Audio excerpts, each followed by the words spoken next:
Welcome back, folks. In this video we'll show you how and why we put in a rear panhard bar and why is it on an angle. Hey folks, I'm Mike. This is KEI Fabrication. 2.5 years ago we pulled what was left of this vintage open wheel NASCAR modified out of the woods and we've begun the resurrection process. These videos are an attempt to share the story of how the families that campaigned this car were impacted, as well as the restoration process. Here we are 45 years later, and this car is extremely close to returning to the track.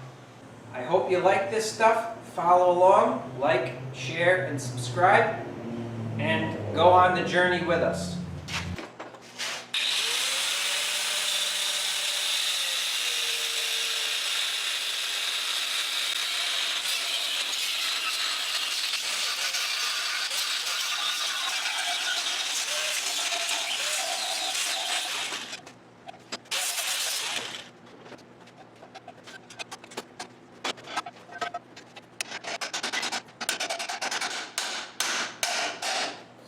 I bet you're all wondering, why did I just ruin a really nice sliding panhard bar bracket?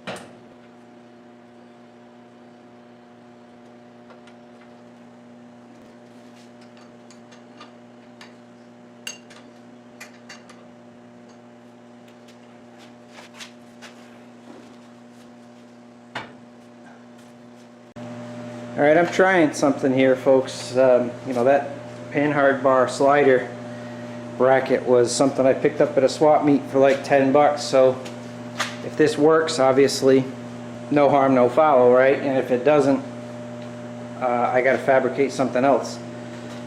What I'm trying to accomplish here is, because I've got all of this 4-link bracketry over here, trying to get the panhard bar on the frame mounted side to come in somewhere over here. That keeps the bar as long as possible and it keeps it out of the way. The closer I get to where the rod ends attach and my bracketry over there, the less interference is going to be possible for the panhard rod. So I'm just trying to experiment here, come up with something, see if I can make it work. So let me see what I can come up with for the opposite side. And I'm still trying to keep the heim joint somewhat close to being in the center of its misalignment capabilities. So it may require another chunk to be cut out of that little bracket, but I just took a guess. You have to start somewhere, right? Let's see where this goes. One more. So I'm going to shoot for an angle that gets me somewhere in this vicinity. And that's going to require a little more angling of my bracket, which I'm not too concerned with. I did it once, I can do it twice. And I could make it happen, but it's right up against its limit of travel. So another few degrees and we'll start to aim this thing right towards this vertical support, and I can make some bracketry, and this will stay completely out of the way of my 4-link adjustments, and I can make my bracketry go from below the axis center line to above the axis center line. So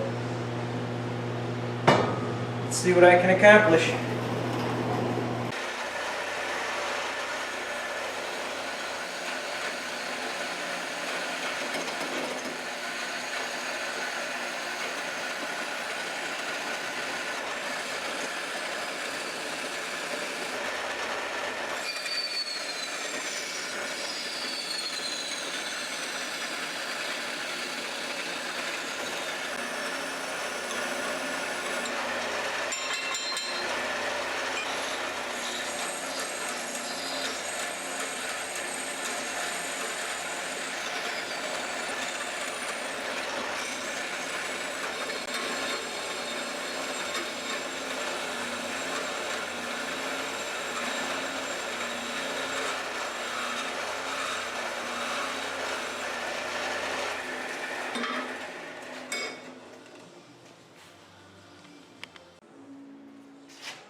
So you might have been thinking that I was taking the strength out of that weld in that corner, but it's fully welded on the inside as well.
I have to be honest with you folks, that right side panhard bracket has been kicking my butt. So I got it mocked up. Where it is will definitely work. However, I am not happy with the fabrication and how it looks. So as pretty as that mount used to be, the upper portion, I have come to the conclusion that that's not something that I'll be happy with. It's one of those deals, in order to make it work, it's going to take me twice as long to make it look good and work properly than just make a new one. So that's what I'm about to do.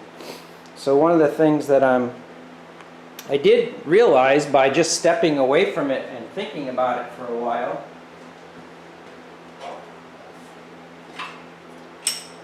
this has to be limited in how far it can come down so it stays away from the drive shaft. You can't see it, but the bar goes over the top of the drive shaft, and it's pretty close.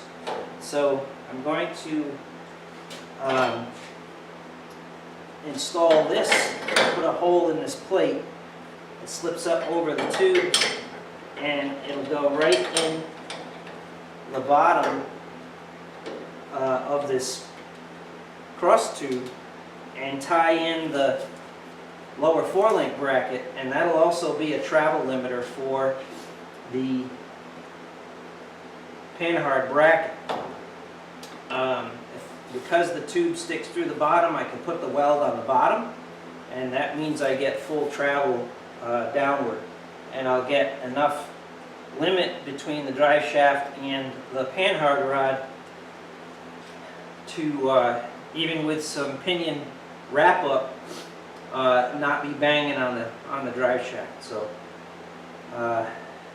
still get full adjustment.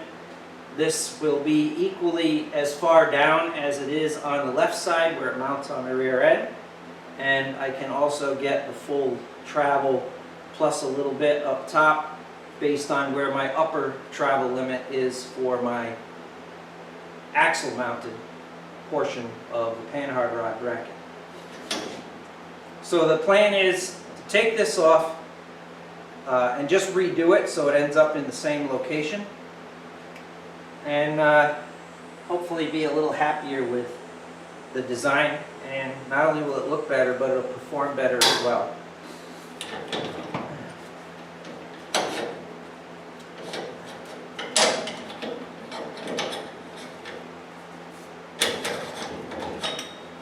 So the other challenge that I had with the bracketry and how it would mount at the bottom is I still needed to be able to get not only the upper portion, I need to be able to get these bolts for the 4-link in and out based on the adjustment up and down, and also the lower 4-link brackets. And by doing this, I'll get plenty of tension and compression strength and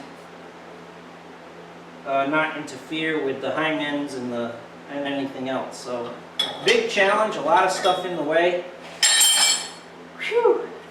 And now I gotta break this off for the 3rd time and put something together. Hopefully the 4th time is the charm.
Work, but it definitely needs some adjustment.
Finally, I got a panhard bar adjustment bracket that's gonna work.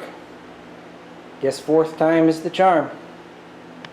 Why is there never enough time to do it right, but always enough time to do it over? Alright folks, that's gonna be it for this one. If you're still with me, obviously you like this sort of thing. Thank you so much for following along with the rebuilding and restoration of the old number 7, otherwise known as the B&J Special. Thanks again. Hit that like button for me, would you please?